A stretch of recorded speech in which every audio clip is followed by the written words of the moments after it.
우리 한 번 더 주님께 감사와 영광의 박수를 드리겠습니다. 할렐루야. 네.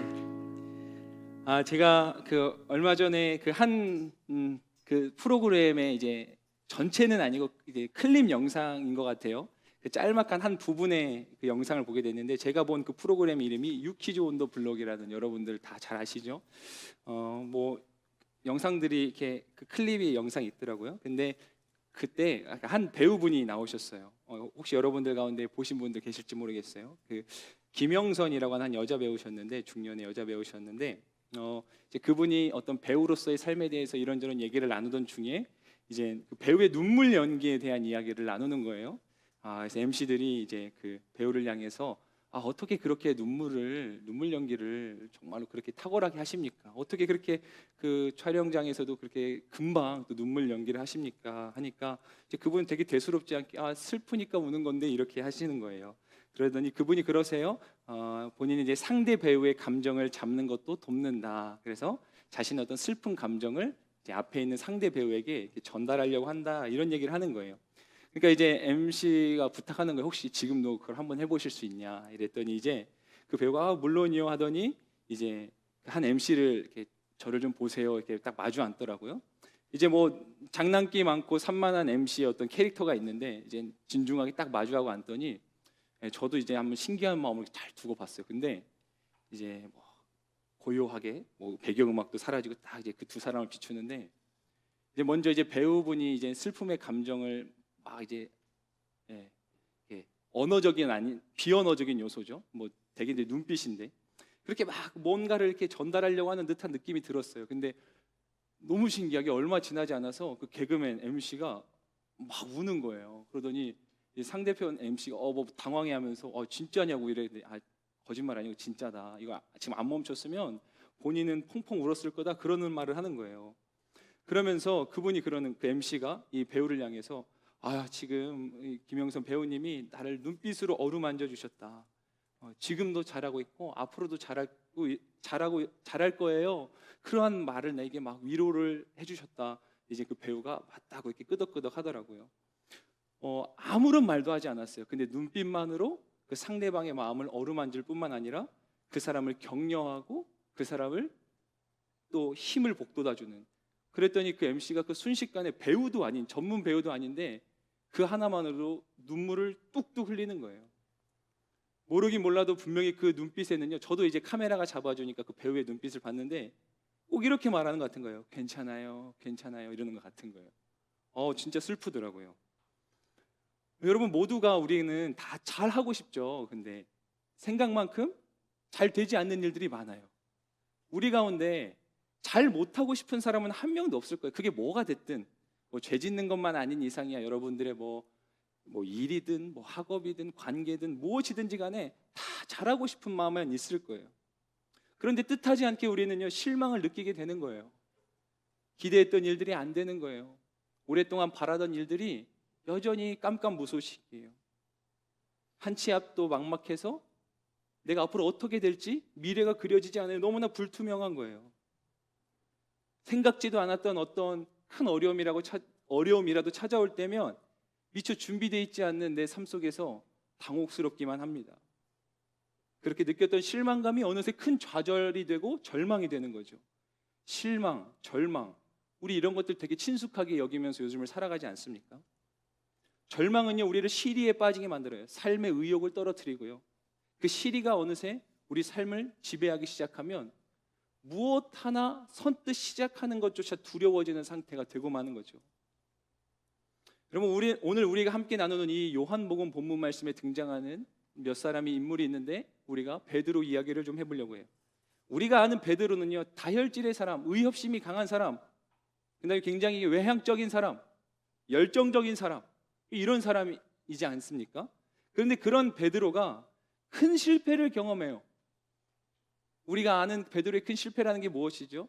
그가 예수님을 부인합니다. 물론 뭐 예수님과 함께 다니는 동안에도 좌충우돌하는 일들이 있지만, 우리가 베드로의 실패라는 이 표현을 떠올렸을 때 단번에 떠오르는 게 뭐냐면 그가 예수님을 부인했다는 거예요. 그게 왜 실패라고 말할 수 있냐면, 예수님이 먼저 그거를 베드로에게 이렇게 언지해 주셨거든요. 너 나 부인할 거야. 근데 베드로가 호언장담했어요. 저 그럴 일 절대 없습니다.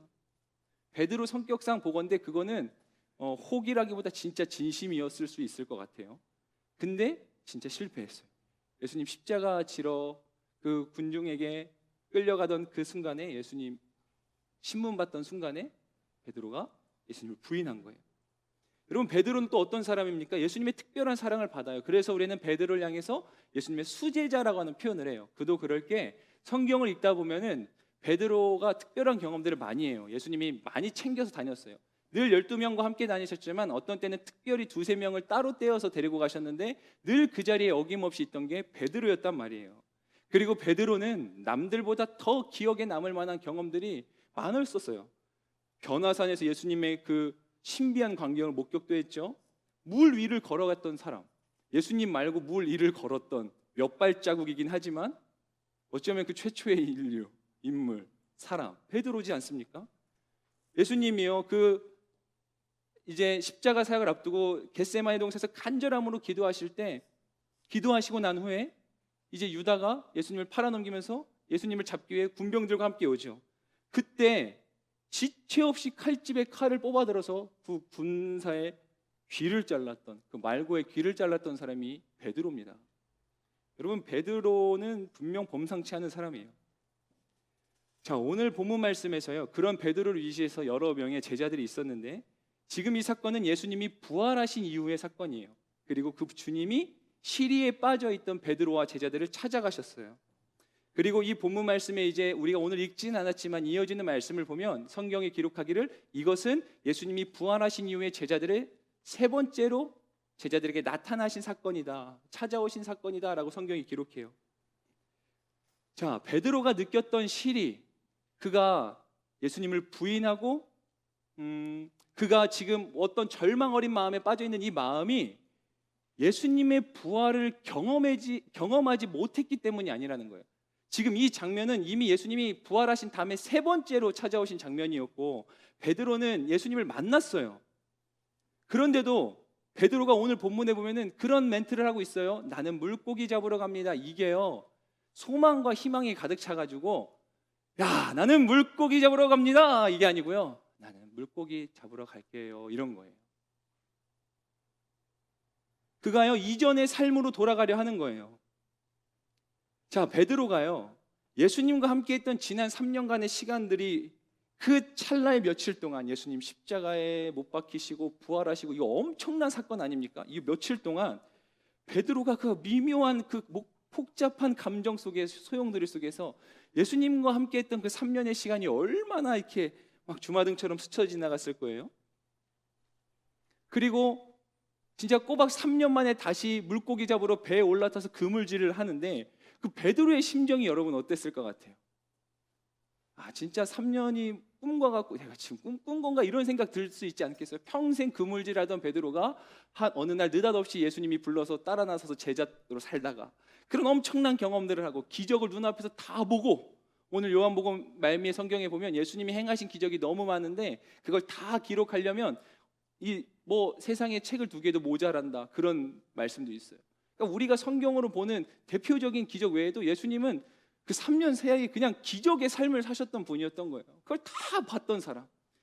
그런데 이제 지금은 어때요? 다시 3년 전으로 돌아와서 그물을 내리고 있는 거예요. 아, 그 배에 올라타 있는 베드로의 감정 좀 상상되세요? 그런데요, 참 애석하게도 그 그물을 집어드는 손길에는 여전히 익숙함이 배 있는 거예요. 비록 3년 만에 잡았다 하지만 그물질하는 게 낯설지가 않아요. 익숙한 거예요. 처음엔 조금 어색한 것 같더니 금방 적응돼요. 여러분, 우리도 똑같을 수 있지 않을까요? 예수님 힘껏 쫓다가 무슨 이유든지 간에 실망이든 좌절이든 뭐든지 간에 잠깐 예수님이랑 멀어진 것 같고 다시 예전의 삶으로 돌아갔을 때 우리는요, 의외로 금세 그 상황에 적응한다는 거 아세요?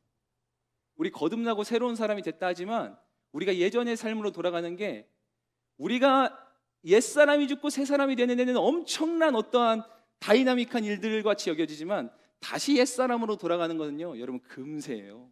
금세. 근데 심상치 않은 상황이 벌어지는 거예요. 제가 왜 심상치 않다고 얘기하는지 잘 들어보세요. 베드로가 3년 만에 왔지만 어색한데 금방 적응됐어요. 근데 베드로는 평생 그 일 하던 사람이라 사실 이 디베랴 바닷가 아직도 물길이 그에겐 훤해요. 어디에 가야 물고기 잡는지 잘 알아요. 그리고 오늘 성경에 보면 그날 밤이라고 하는 표현인데 물고기 제일 잘 잡히는 시간이에요. 이런 베테랑이 그렇게 익숙하게 하는데 물고기가 하나도 안 잡히는 거예요. 베드로가 처음엔 그런 생각했을 거예요. 내가 감을 잃었나? 내가 너무 오랜만에 물질해서 여기가 그 포인트가 아닌가? 내가 너무 오랜만에 와서 헷갈리나? 순간 자신이 가진 능력을 의심하는 듯하게 얘기했겠죠. 그렇게 자신 있게 여겼던 고기 잡던 일마저도 한 마리도 못 잡으니까 처음에는 내가 감을 잃었나? 이게 이제는 이렇게 아마 분명히 감정이 발전됐을 거예요. 나는 진짜 뭐 하나 제대로 되는 게 하나도 없네 이랬을 거예요. 여러분 그럴 때 있죠. 뭔가 하다가 잘 안 돼요. 내가 계획한 대로 안 됐어. 그래도 내가 그나마 할 줄 아는 거라도 하자. 그거 해보는데요. 그거라도 좀 잘 돼야 되는데 그것도 안 되는 거예요. 그래도 내가 자신 있어 하는 그마저도 안 돼요. 그럴 때가 있어요. 그럼 우리는 어때요? 진짜 인생이 쓰디쓰게 느껴지는 거예요.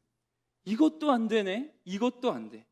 여러분 그것만큼은 그래도 내 삶을 보장해 줄 거라 여겼던 무언가 여러분 붙잡고 있는 그 삶의 마지노선 같은 게 있죠. 근데 그것도 무너지는 때가 온다는 거예요. 물고기 가장 잘 잡히는 시간에 엄청난 베테랑이 금을 내렸는데 아무것도 안 된다. 이러면 이제 어떻게 해야 됩니까? 예수님 따르다 실패해서 그거라도 해보려고 왔는데 이것도 안 돼요. 근데 이 상황이 베드로가 지금은 실망스럽지만 잘 생각해 보니까 왠지 낯선 상황이 아닌 거죠. 누가복음 5장에 보면요, 그날도 베드로가 처음 예수님을 만나서 콜링 받던 날이었어요. 그날은 베드로에게는 절대로 잊을 수 없는 날이었어요.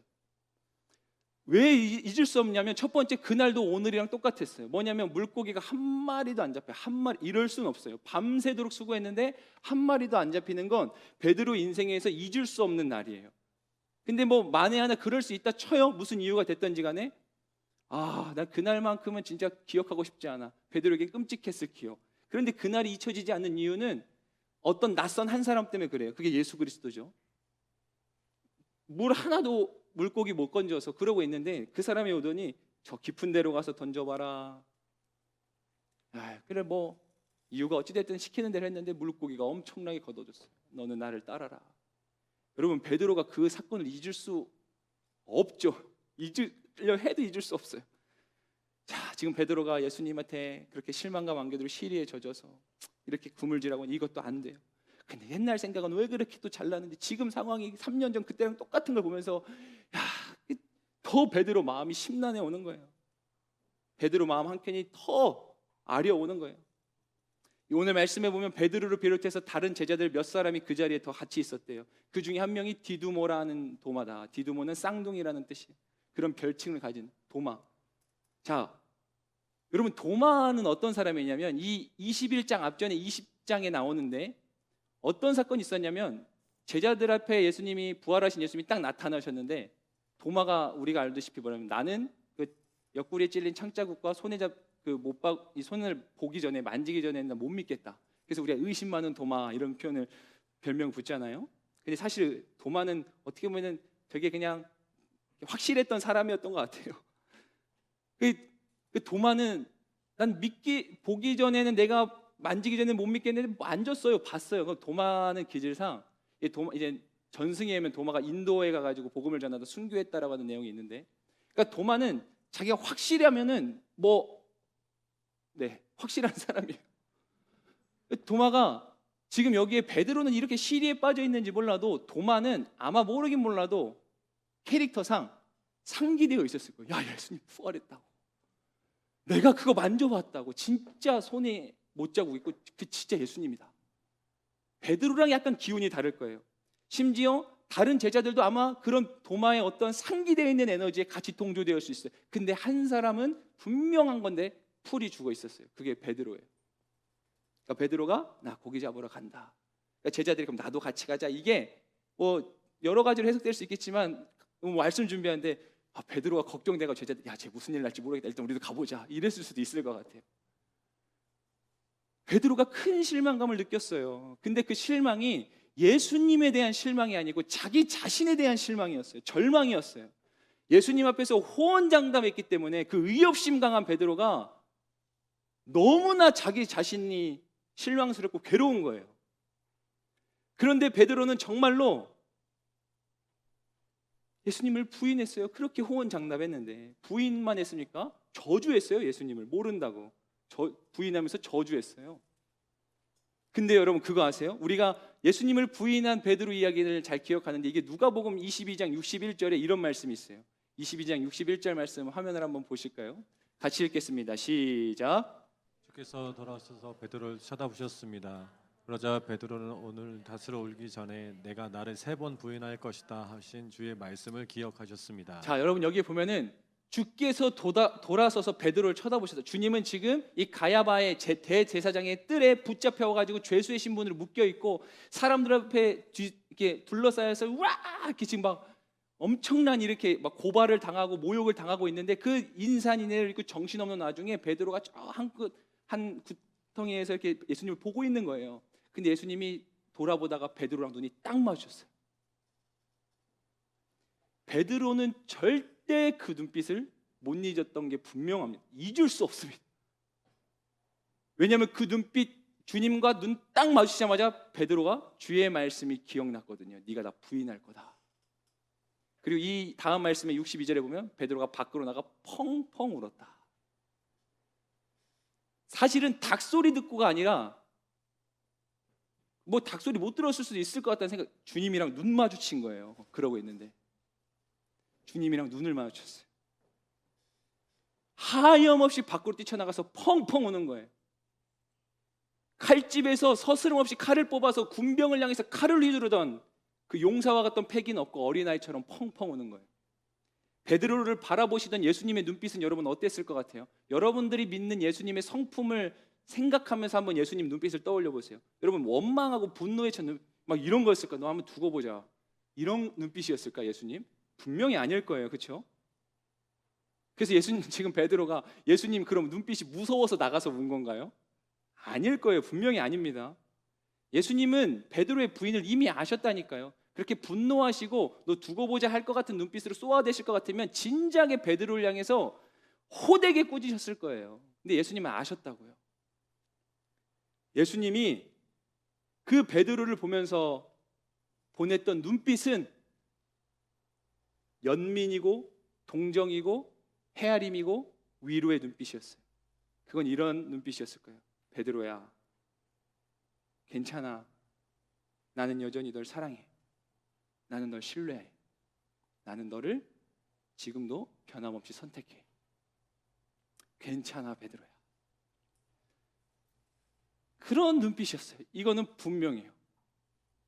예수님이 이미 아셨고 예수님의 성품, 예수님이 이후에 베드로를 대하시는 이 모든 것들을 유추해서 추론해보면 이건 합리적 추론이에요.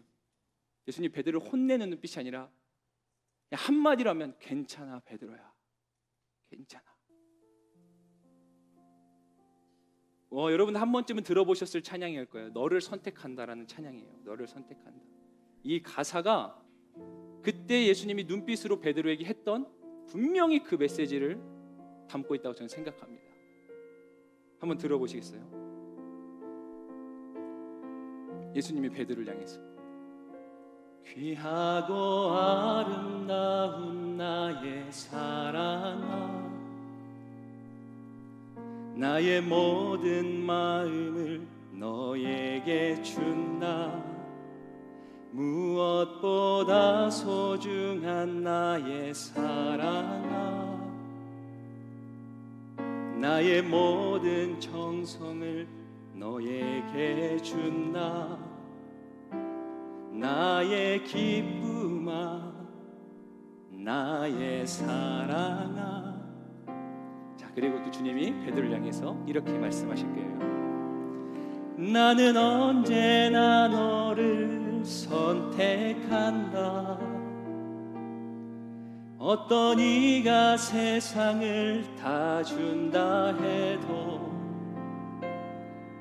나는 언제나 너를 선택한다.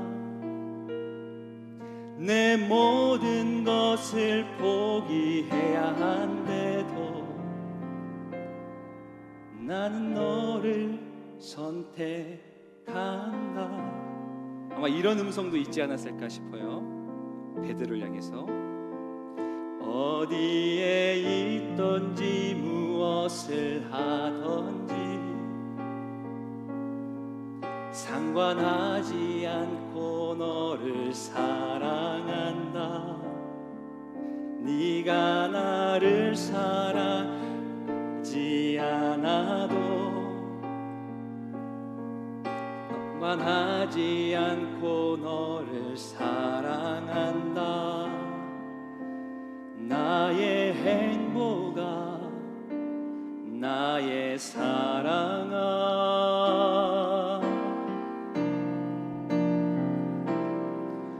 나는 언제나 너를 선택한다. 어떤 이가 세상을 다 준다 해도 나는 언제나 너를 선택한다. 내 모든 것을 포기해야 한데도 나는 너를 선택한다. 네가 잘난 사람이 아니어도 다른 사람들이 손가락질해도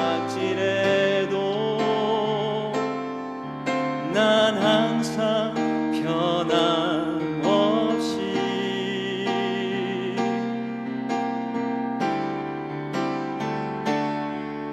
나는 언제나 너를 선택한다. 어떤 이가 세상을 다 준다 해도 나는 언제나 너를 선택한다. 내 모든 것을 포기해야 한데도 나는 너를 선택한다. 괜찮아 베드로야. 그럼 이러셨을 거예요. 널 사랑한다. 저는 생각하건대요, 예수님의 눈빛은 분명히 이 메시지였어요. 그 눈빛을 느꼈던 베드로였기에 자신을 애워싸우던 모든 복잡한 감정이 그 순간 무너져 내린 거예요. 자, 이 눈빛은요, 이 메시지를 오늘 함께 나눈 저와 여러분들 향해서도 주님이 동일하게 보내세요. 주님이 우리를 책망하거나 우리를 나무라거나 우리를 향해서 저주하시는 그런 분이 아니에요. 주님이 우리를 그 조그마한 실망감 때문에 쉽게 손절하듯이 관계를 정리해버리는 그런 분이 아닙니다. 그건 우리가 하는 행동이죠. 조금만 실망하면 정리하고 떠나버리고 상처받았다고 끊어버리는 거, 부담되면 관계를 적당히 거리두는 거, 그거 우리가 하는 거죠. 주님은 절대 그렇지 않아요. 주님이 우리와 맺은 관계는 그렇게 쉽게 끊어지는 관계가 절대로 아니에요. 그분은 모든 부담을 안고서 죽음의 자리까지도 기꺼이 가신 그 관계를 지키기 위해서 말입니다. 원수와 같은 우리와 우정을 나누고 싶어서, 우리를 친구로 여기고 싶어서 내가 죽겠다 말씀하신 분이에요. 저는 확신합니다. 사망도 생명도 천사들도 권세자도 현재일도 장래일도 능력도 높음도 기쁨도 다른 어떤 피조물이나 그 무엇도 주 예수 그리스도를 향한 그분 안에 있는 하나님의 사랑에서 우리를 끊을 수 없는 거예요. 주님은 절대로 우리에게 그 작은 실망감, 아니 여러분들이 느낄 때는 엄청나 보이는 그 실망감 때문에도 우리를 포기하는 분이 아니라는 거예요. 오늘 저와 여러분들을 향해 주님이 말씀하십니다. 거듭난 실패 앞에 시리에 빠져있는 바로 여러분에게 말이에요. 도무지 내 마음을 몰라주는 누군가 때문에 여전히 괴로운 바로 당신에게 말입니다.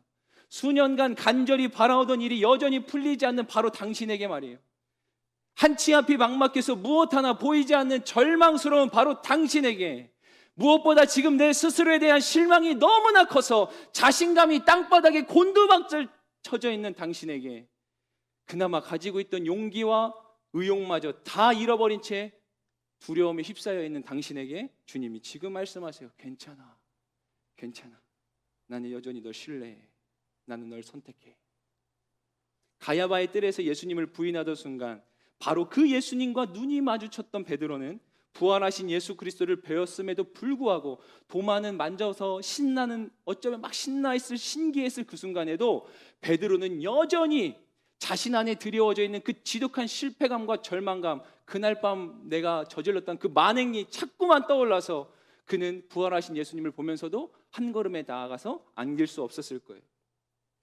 여전히 저 한쪽 편에서 그 예수님을 미묘한 두려움의 시선으로 바라보고 있지 않았겠어요? 깊은 시리에 빠져 있지 않았겠습니까? 스스로가 의협심이 강했던 만큼, 누구보다 주님을 지키고 싶어서 서스름없이 칼을 꺼냈던 만큼 그분에게 실망감을 준 내 자신이 너무나도 비참하게 느껴지지 않았겠어요? 근데 그 주님이 살아서 내 앞에 나타나신 거예요. 차라리 부활하신 주님을 못 배웠으면 그냥 그렇게 잊혀지며 살았을지 몰라요. 아니, 부활하신 주님이 나타나서 자신을 향해서 호되게 야단치면서 베드로, 내가 그랬지, 그날 밤 나 부인한다고 했잖아, 너 왜 그랬어? 라고 차라리 야단치면 잘못했어요 주님, 제가 너무 잘못했어요, 싹싹 빌었을지 몰라요. 근데 주님은 부활하셨는데 그런 말씀 하나도 안 하시는 거예요. 아무 일도 일어나지 않아요. 주님 아무런 말씀을 안 하세요. 베드로가 다행이다 싶기도 하지만 한편에는 그 상황이 불편해지기 시작하지 않았겠어요? 아니, 분명히 지금 내가 혼을 놔야 되는데 아무 말을 안 해요 주님이. 그러다 결국 주님이 그런 생각을 할 수 있을 거예요. 나를 포기했나? 주님이 나를 완전히 버리셨나? 쓸데없는 다른 의심과 불안이 찾아올 거예요. 여러분이라면 안 그렇겠습니까? 나 분명히 저 사람한테 죽을 죄 졌는데 그 사람이 어느 날 내 앞에 나타나서 아무렇지도 않은 미소와 온화한 마음으로 나를 호의적으로 대하는 거예요. 둘 중에 하나죠. 저 사람이 미쳤거나 저 사람이 나를 정리했거나 속으로. 그렇지 않겠습니까? 그럼 회사에서 실수했는데 상사가 부르더니 아무 말, 밥 먹을까? 부르더니 아무 말 안 해요. 맛있어? 입맛은 좀 어때? 체하죠. 안 가죠. 거기 밥 먹으러 안 가고 싶죠. 이제는 그런 주님이 피하고 싶어지는 마음이 들었을 거예요. 부끄러움과 스스로에 대한 실망감이 뒤섞여가지고 뭐라고 딱히 정의 내릴 수 없는 그 마음의 복잡함 때문에 이제는 베드로가 그냥 주님 안 봤어, 피하고 싶다, 그냥 그 감정만 남았을 것 같아요. 웬만한 일반적인 경우라면 우리들을 생각해 보면 말이죠. 그래서 베드로가 그러는 거예요. 그랬을 거예요. 나는 물고기 잡으러 갈랍니다.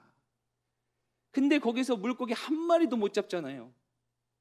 여러분 심정이 어땠겠어요? 아까도 말했지만 도망가듯 걸로 갔는데 거기서도 안 돼요. 이것도 안 되는 거예요. 이거 우리가 잘하는 행동 아니에요? 불편하고 힘들면 회피하고 도망가는 거. 그럼 거기서라도 잘 살아야죠. 근데 안 된다니까요, 그게. 여러분 신앙생활 잘하다가도 시리가 찾아올 때가 있어요. 뜻하지 않는 내 안에 절망감을 느낄 때가 있어요. 그건 사실 주님에 대한 실망이라기보다는 어쩌면 사람에 대한 실망이고 나 자신에 대한 실망일 때도 있어요. 무언가 알 수 없는 복잡 미묘한 감정 같은 것들이 있어요. 나에 대한 실망이에요. 정말로 뭐라도 해보려고, 괜찮은 척 해보려고 다시 열심히 내가 해보고자 하는 걸 해요. 바로 이 베드로처럼 남들에게 괜찮아 보이려고.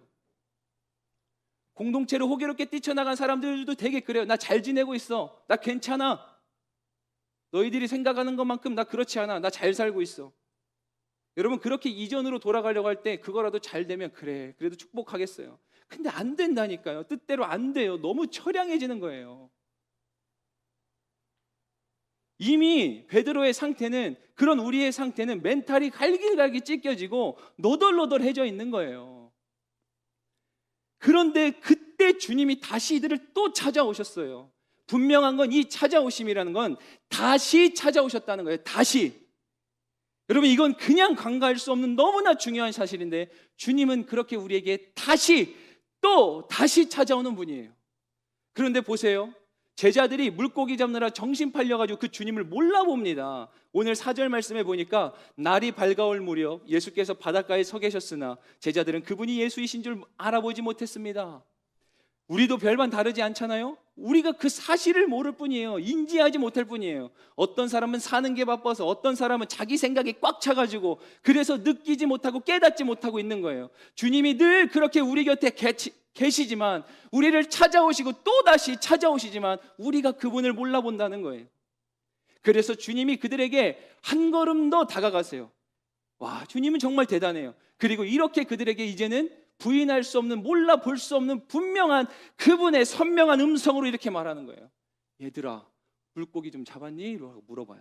얘들아, 물고기 잡았니? 여기서 얘들아라고 하는 표현이 원어로 파이디아예요. 아주 애정어린 표현을 담았을 때 쓰는 호칭이에요. 아주 애정어린. 이게 NIV 성경에 프렌즈라고 기록되어 있고 킹 제임스 버전에는 children이라고 되어 있어요. 제가 이걸 하는데 뭐 어떻게 뭐라고 불러요? 얘들아, 이게 아직 너무 사랑스러운 목소리로. 그래서 제가 이런 생각이 들었어요. 그러니까 아빠가, 부모가 자녀를 부를 때 애야, 아가 이렇게 부르잖아요. 그러니까 할머님들이 뭐 아빠 엄마 막 중년 다 되셨는데 부를 때 할머님들이 어떻게 불러요? 며느리 아가 아니잖아요, 그렇죠? 어른인데 징그러운데 아가. 딱 그거예요. 부모가 여전히 그냥 내 자식을 바라보는 마음. 아가.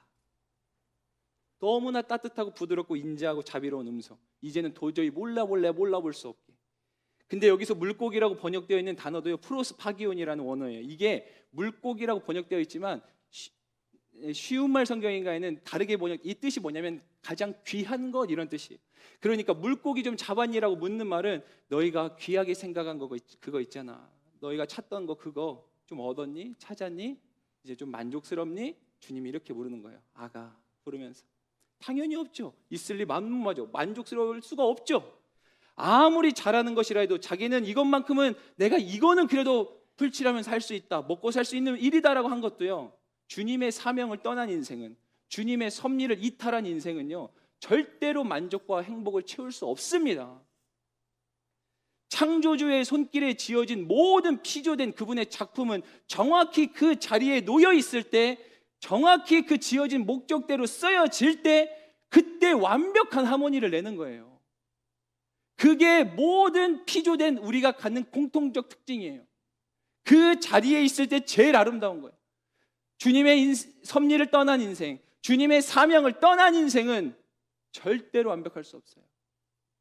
제가 오늘 그래서 이거 피아노를 한번 생각해 봤는데, 제가 내려오니까 자, 한번 화면 보세요. 자, 피아노 하나는 잡혔나요? 피아노 하나는 소리 좀, 네, 다 각기 다른 음을 내요, 그렇죠? 도레미파 솔라시도. 이 하나하나의 음들이요, 뭐가 더 좋은 음이 어디 있어요? 이 하나하나의 음이 다 어우러져서 완벽한 하모니를 내는 거죠, 그렇죠? 근데 보세요, 이런 하나하나로 있을 때도 참 좋은 음인데 이게 같이 있으면 아름다운 하모니를 내요, 그렇죠? 하모니를 낸단 말이에요. 근데 여기서 하나가 엉뚱한 데로 가잖아요. 몰라, 이런 화음이 있는지 모르겠어요. 음악하는 분들 용서해 주세요. 이상해져요.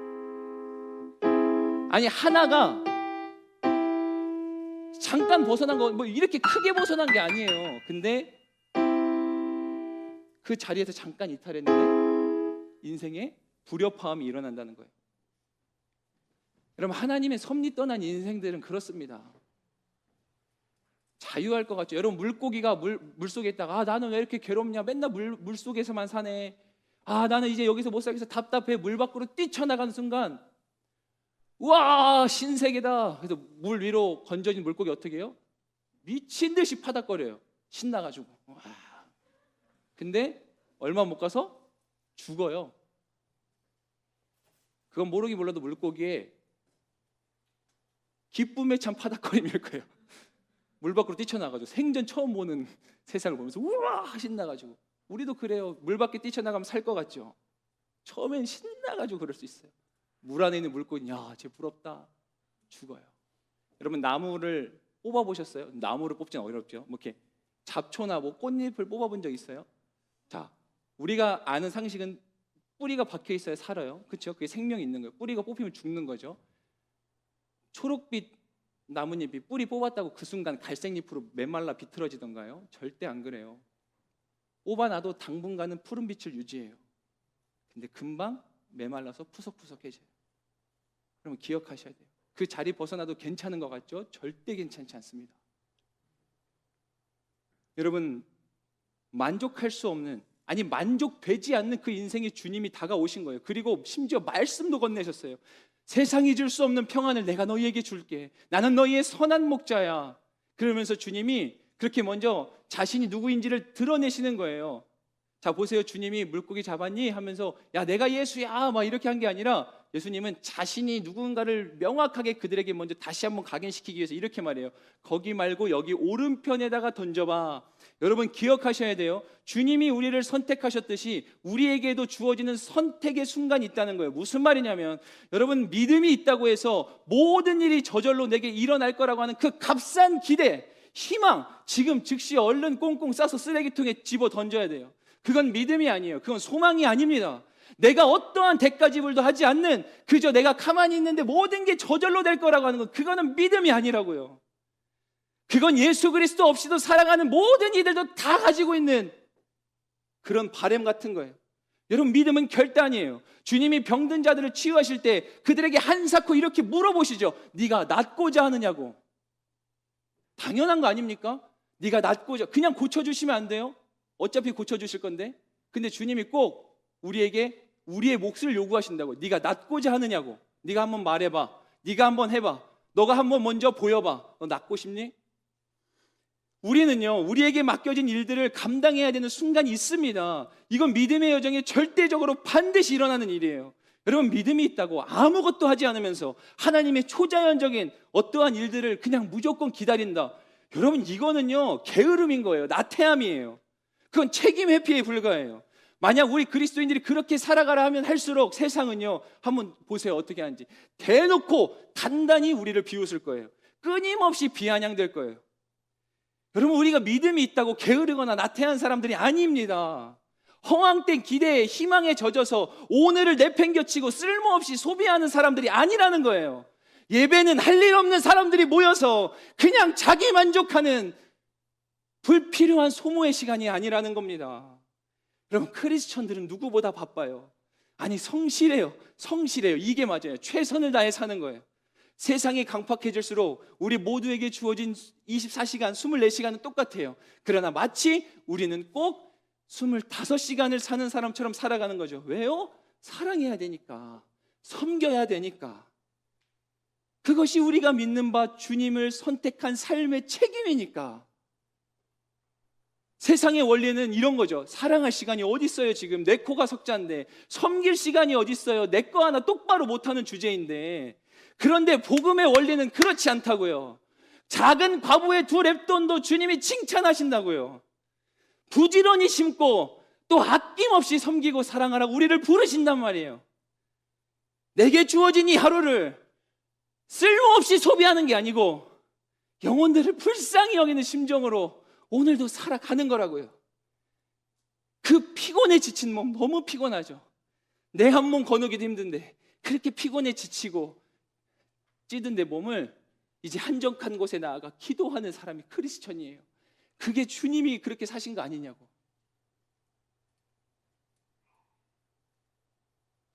뼈 마디마디가 으스러지는 것 같아요. 얼마나 예수님 바빴겠어요. 수많은 병자들 고치느라. 여러분, 우울증 걸린 사람이랑 대화 30분 해보셨어요? 진이 나빠져요. 진이. 무슨 말해도 돌이키지 않는 그 사람들을 향해서 30분만 대화해보세요. 일주일을 살아갈 의욕이 떨어져요. 주님 하루 종일 3년 내내 그 수많은 사람들 다 고쳐주시고, 그리고 새벽마다 저녁마다 기도하러 가셨다고. 주님이요. 주님이 한가했습니까? 저와 여러분들이 정말 믿음을 가졌으면 우리에게 맡겨진 일을 감당해요. 여러분, 우리에게 맡겨진 일을 할 때 하나님도 하나님께 맡겨진 일을 하시는 거예요. 주님이 그렇게 오른편에 금을 던지라고 했어요. 그랬더니 베드로와 제자들이 그렇게 하는 거예요. 그랬더니 어떻게 됐어요? 기적이 일어났어요. 그들의 결핍이 채워진 거예요. 그런데 기억하십시오. 이 기적과 이 채워짐의 목적은 그들의 어떠한 만족과 유익의 위함이 아니라 그리스도 그가 주이심을 드러내기 위한 하나의 과정일 뿐이었어요. 물고기 그 자체가 아니라는 거예요. 그래서 요한이 소리치죠. 예수께서 사랑하시는 제자. 지금 요한복음 자기가 쓴 복음서에 그렇게 말하는 거예요. 그러니까 자기 애가 엄청났던 요한이 소리치는 거예요. 주님이다! 그 말을 들었던 베드로가 즉시 듣자마자 물고기 잡느라도 벗어났던 옷을, 그 와중에 참 이게 베드로가 그러니까 예의가 있는 사람이에요. 여러분, 신앙생활은 예의 있어야 돼요. 맨발로 안 나가고 지금 주님 만나러 간다고 거둑 걸치고 가는 거예요. 지금 거둑 걸치고서 물로 뛰어들어요. 가득 잡힌 물고기 따위는 그에게 더 이상 관심도 아니에요. 지금 베드로가 이게 육지 위에 있습니까? 배 위에 있어요.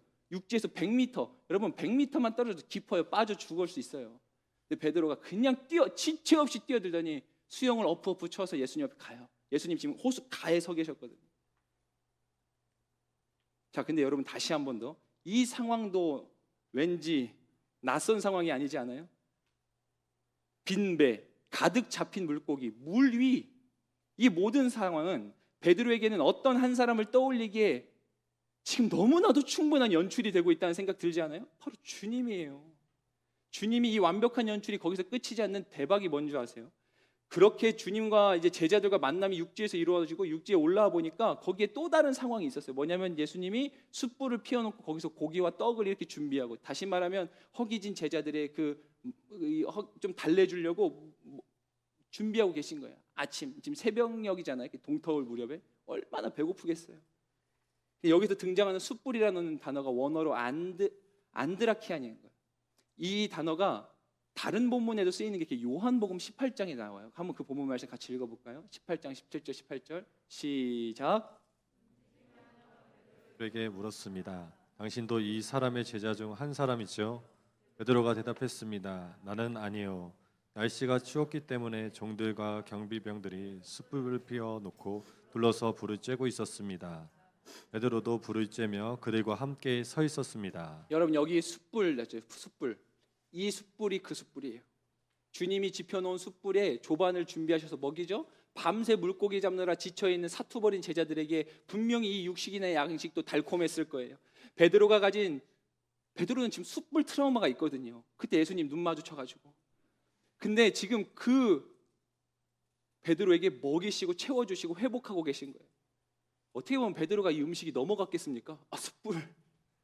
그런데 주님이 말없이 그저 먹이세요. 일단 먹어. 저는 이것도 분명히 주님의 메시지일 거예요. 일단 음식을 먹이는 것도, 그리고 먹이는 음식을 퍼주는 주님도, 야 먹어라, 먹으라고, 일단 먹고, 이게 아니잖아요. 그렇죠? 분명히 주님은 음식을 덜어주시면서 떡을 주시면서 베드로에게 이렇게 눈빛을 하지 않았을까요? 베드로, 괜찮아, 먹어. 괜찮으니까 일단 먹어. 제가 예전에 찬양 완전 전도사 초창, 완전 이제 새내기 전도사 때 3부 예배 찬양, 대예배라고 부르는 3부 예배, 대예배란 말 좀 웃기죠. 다 모든 예배가 대예배지 소예배는 뭐예요? 11시에 드리는 예배 때 이제 찬양 인도를 했었어요. 근데 그때 총각일 때라서 전도사님 2명이랑 같이 남자 셋이서 숙소에 살았는데, 이제 두 분은 어린이 부서를 섬기는 분들이라 저보다 좀 주일날 아침에 일찍 가서, 그러니까 주일날 아침에도 우리 새벽 예배를 했거든요. 새벽 예배 갔다 오면 그 한두 시간 달콤한 잠을 취하고 이제 이 전사님들 먼저 가요. 제가 1시간 정도 좀 여유 있게 가는데 깜빡 잠든 거예요. 진짜 소름 돋죠. 지금 생각해도 소름 돋네. 이 회사 처음 들어온 신입 막내가 대예배 찬양 인도하는데 지각이 아니라 못 갔어요. 그날 찬양 인도해야 될 시간에 그러니까 제가 50분부터 찬양 인도, 뭐 정확한 시간 이런 50분부터 찬양 인도했는데 제가 눈을 번쩍 뜨고 시계를 보니까 45분 뭐 이랬어요. 넘어갔어요. 어떻게든 제가 그날 정장을 입고 교회를 향하는 제 마음이 어떻겠을까요? 이 베드로 같았을 거예요. 처참했어요. 제가 부임한 지 한 달도 되지 않았을 때였거든요. 그리고 제가 그때 어떤 사정이 있어서 그 목사님이 저에게, 박준종 전사님은 다른 사역 내가 1년 동안 이해해 줄 테니까 찬양 인도만 하세요. 근데 그때 지각 한 달도 되지 않은, 나의 목회는 여기서 막을 내린다. 역시 목회는 내 부르심이 아니었을 수 있다. 그 목사님이 이제 교단에서도 큰 일을 하시는 큰 교회였어요. 여러분, 그렇게 갔는데 그때 목사님이 저에게 죄인처럼 사무실에 앉아 있는데, 목사님 목양실로 들어갔더니 이제 목사님은 이제 성도들이 너무 많으니까 목양실에서 별도로 이제 식사를 따로 하셨어요. 조촐하게 거기에 앉으라고. 먹어 이러는 거야. 목사님이랑 둘이 파트 전도사가 담임 목사님과 목사님 한마디 먹어. 제가 밥이 넘어갔을까요? 베드로가 그랬다니까요. 밥이 안 넘어가는 거예요. 근데 목사님 먹어. 괜찮아. 그럴 수도 있지. 피곤하면 그럴 수도 있다고. 신경 쓰지 말고 먹어. 괜찮아. 저는 그때 나는 목회를 진짜예요. 목회를 그만둬야 될 수도 있겠다는 엄청난 그 살벌함으로 갔을 때 목사님 아무 말 안 하고 그냥 먹어. 괜찮아. 피곤하면 그럴 수도 있다고. 제가 그게 목사님의 음성이 안 잊혀져요. 여러분 그렇게 식사 마치고 나는데 한동안 무거운 침묵이 흘렀어요. 성경에 기록된 거 보니까 제자들은 누구도 예수님에게 당신이 누구냐고 묻지 않아요. 너무 빼박이거든. 확실하거든. 예수님이거든. 그런데 한동안의 고요함을 뚫더니 주님이 이렇게 말씀하세요. 그 정막을 깨면서 주님의 음성에 책망도 꾸지람도 없는 그 사랑의 음성에 베드로야 네가 나를 사랑하니?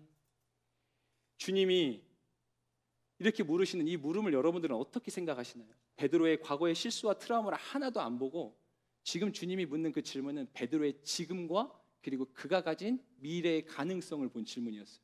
너 나 사랑하느냐고. 우리에게도 얼마나 많은 실수가 있어요. 허물이 있어요. 심지어 트라우마도 있어요. 벗어내고 싶어도 벗어지지 않는 자국들이 있을 거예요. 주님 앞에 서면 설수록 그 자국들이 너무 선명해져서 어느 때는 진짜 괴로울 수도 있어요. 우리 모두가 주님 앞에 지은 죄가 얼마나 많아요. 목사인 저도 여러분도 똑같아요. 우리 다 지은 죄 얼마나 많아요. 그 심한 죄책감 때문에 주님이 차려주신 조반이 제대로 목에 넘어가지 않는 사람 여기 한둘이 아닐걸요. 주님이 말씀하세요. 괜찮아. 괜찮아. 나도 네가 넘어질 거 알았어. 나도 네가 실수할 거 알았어. 원래 인간이란 그런 존재인 거야. 자기 힘으로 해보겠다고 해도 결코 완전할 수 없는 게 인간이야. 너도 이제 그거 깨달았지? 그러니까 괜찮아. 주눅 들지 마. 그러니까 이제는 너는 나만 신뢰해. 내가 너를 선택한 것처럼 너도 나만 선택했으면 좋겠어. 근데 나 궁금한 게 있어. 아니 너에게 이 말을 듣고 싶어. 너는 그렇게 해줄 의향이 있니? 너는 날 사랑하니? 베드로가 이날도 펑펑 울었을 거예요. 이렇게 말했을 거예요. 주님, 저는 주님 사랑해요. 주님이 아실 거예요. 그래서 제가 그때 주님 부인했던 게 얼마나 죄송한지 몰라요. 주님, 저는 염치가 없어요. 내가 너무 괴로워요. 저는 주님을 사랑하는데 내가 왜 그때 그랬는지 나도 모르겠어요. 주님, 제가 죄인이에요. 제가 이렇게 약해요, 주님. 베드로가 이렇게 얘기하지 않았을까? 여러분, 우리는 베드로가 예수님을 3번 부인했다는 사실만 기억하는데 베드로가 부인한 그 장소가 어딘 줄 아세요? 대제사장 가야바의 뜰이에요. 베드로가 진짜 예수님 부인할 거면 거기까지 가지도 않아요. 벌써 도망갔어요. 근데 베드로가 거기까지 쫓아간 거야. 어떻게든 자기가 해보고 싶은데 안 되는 거야. 자기가 극복할 수 없는 두려움이 있는 거야. 베드로가 그렇게 주님 부인할 것 같으면 군인 앞에서 칼을 빼들었겠냐고요. 베드로가 주님을 진짜 사랑했어요. 근데 연약했던 거예요. 연약했다고. 여러분 어떠세요? 주님 사랑하지 않나요? 저는 여러분이 주님 사랑한다고 믿어요. 그러니까 지금 이렇게 코로나도 있는데 예배하고 있잖아요. 근데 여러분이 주님 사랑하는 것도 믿지만 여러분, 우리는 다 연약한 것도 사실이에요. 그래서요, 그 연약함 때문에 혹시나 주님 더 멀리하고 아니면 진짜 디베리아 호숫가로 고기 잡으러 간 베드로처럼 그렇게 이전의 삶으로 지금 돌아가려고 하는 모습들 있는 분 계세요? 여러분, 주님이 말씀하세요. 괜찮아, 괜찮다, 괜찮아. 이것이 괜찮다 말씀하시는 주님의 음성이에요. 근데 여러분, 제가 이거를 시간이 좀 오래 지났지만 꼭 말씀드려요. 주님이 괜찮다라고 하시는 게 단지 우리를 위로하시기 위함이 아니라 저는 이게 사실 더 슬펐어요. 한 주간 제 마음에서 떠나지 않았던 한 문장, 괜찮아, 괜찮아. 근데 주님이 진짜 괜찮다고 하시는 그 음성의 클라이막스가 어딘 줄 아세요? 주님 십자가 지고 골고다로 올라가는데 예수님을 사랑하는 여인들, 이성적인 사랑 아니에요. 예수님을 신뢰하고 따랐던 여인들이 펑펑 울어요. 예수님 바라보면서. 예수님이 그때 그 여인들을 향해서 뭐라고 말씀하신 줄 아세요? 너희는 나를 위해 울지 말고 너희와 너희 자녀들을 위해 울어. 여러분, 이게 뭐라고 들리세요? 저는 주님이 너무 안타까우니까 우는 거예요. 주님 때문에 속상해서. 그러니까 주님이 이렇게 말하는 거예요. 얘들아, 나는 괜찮아. 얘들아, 나는 괜찮아. 나는 괜찮아. 나는 너희가 더 걱정이야. 난 괜찮다. 저는 이 괜찮다가 진짜 위대한 것 같아요. 여러분, 우리에게 오늘날 필요한 말은 모두가 다 위로를 기대하듯 괜찮다는 말일 거예요. 근데 또 필요해요. 뭐가 필요하냐면 우리가 들어야 될 말뿐만 아니라 우리가 해야 될 말도 그런 거예요. 주님, 저 괜찮습니다. 주님 사랑이면 충분합니다. 누가 나 속상하게 찌르고 나 저 사람 때문에 실망스럽고 하나님 나 그거 간절히 원하지만 그거 없어도 괜찮아요. 나는 주님이면 괜찮아요. 나 누구 때문에 속상해서 당장이고 교회도 옮기고 싶고 공동체 나가고 싶은데 주님 뭐 그냥 괜찮아요. 이러다 말겠죠. 주님이 계시면 돼요. 제가 어제 이 사진 찍으려고 얼마나 애썼는지 몰라요. 사진 보여줄래요? 여러분, 주님이랑 손 붙잡고 있을 때 어떻게 붙잡고 있다고 생각하세요? 제가 우리 아들이 손이 조그마해서 저렇게 붙잡았는데 아마 다 손을 이렇게 붙잡고 있다고 느낄걸요? 이렇게 내가 주님이랑 손, 내가 놔버려야지. 그럼 이제 주님이랑 관계가 끝나는 거죠. 근데 다음 사진 보여줄래요? 주님이 우리를 어떻게 손잡고 계시는지. 제가 저거 찍으려고 몇 번 실패하다가 마이쮸 사주고 성공했어요. 근데 이게 제가 왜 이 사진 준비했냐면 이거 되게 영적인 진리더라고. 우리가 원하는 거 손에 쥐어주고 우리는 저거 붙잡고 있어요. 근데 주님이 우리 손을 어떻게 붙잡고 있냐면 이렇게. 내가 놔도 절대 주님 손에서 끊어지지 않는 그 손길로 우리를 붙잡고 계세요. 여러분, 이제 우리 기도할 거예요. 제가 우리 아까 MC들에게 나눴지만 한 주간을 그 어느 때보다도 더 마음 졸이면서 하나님 어떤 말씀을 전해야 됩니까? 비하인드지만 이번 주는 교회적으로 통일된 본문이 아니고 설교자 각자가 기도하면서 준비해야 되는 메시지였어요. 단순한 위로를 여러분들에게 그냥 듣기 좋은 말 하고 싶진 않았어요. 근데 기도하다 보니까 여러분과 저의 모두에게 위로가 필요한 건 맞는 것 같아요. 근데 그 위로가 어떤 위로인지를 좀 알았으면 좋겠다 싶었어요. 여러분, 괜찮습니다. 괜찮아요. 진짜 괜찮으니까 여러분들 좀 그렇게 말해보세요. 괜찮아, 나 괜찮아. 순장님 많이 힘들죠? 괜찮아요. 제가 어제 한 MC랑 통화하는데 MC가 막 무슨 대화, 요즘 얼마나 힘들어요. 회사 문제 때문에 고민 많아요. 그 MC가 목사님 저는 괜찮아요. 하는데 제가 이 설교를 준비하던 중이었는데 그 괜찮아요가 그렇게 슬프게 들리더라고. 내가 볼 때 안 괜찮아야 될 텐데. 여러분, 괜찮다 말해보세요. 말할 수 있는 상황일 거라고 저는 생각해요. 주님이 계시니까. 자, 우리 오늘 같이 찬양합시다. 같이 찬양하고 이 찬양을 여러분 진짜 주님 때문에 괜찮은 사람처럼 불러보세요. 드려보세요. 같이 고백합시다. 주께 가까이 날 이끄소서. 주께 가까이 날 이끄소서. 간절히 주님만을 원합니다. 채워주소서. 채워주소서. 주의 사랑에. 여러분, 그 사랑만 있으면 괜찮은 거 아닙니까? 목마른 나의 영혼, 목마른 나의 영혼, 주를 부르니 나의 맘만 쳐 주소서. 주님만을 원합니다. 주님만을 원합니다. 더 원합니다. 나의 맘. 자, 주님의 지금 우리 곁으로 오시는 것입니다. 그분의 영으로 한 번 더 주께 가까이. 주께 가까이 내가 너를 선택한다. 주님 말씀하세요. 우리도 주님을 선택해야 됩니다. 간절히 주님만을 원합니다. 채워주소서. 채워주소서. 주의 사랑을 채워주소서. 주의 사랑에. 괜찮다, 괜찮다. 주님이 말씀하시는 드릴 수 있도록. 아멘. 주님, 제가 주님을 원합니다. 목마른 나의 영혼, 주를 부릅니다. 주를 부르니 나의 맘만 쳐 주소서. 주님만을 원합니다. 더 원합니다. 여러분, 정말 주님을 원하세요? 우리 주님이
주님의 소망이 여러분 세상이 주는 소망이 아니라는 거예요. 하루도 주님이 우리의 소망이에요.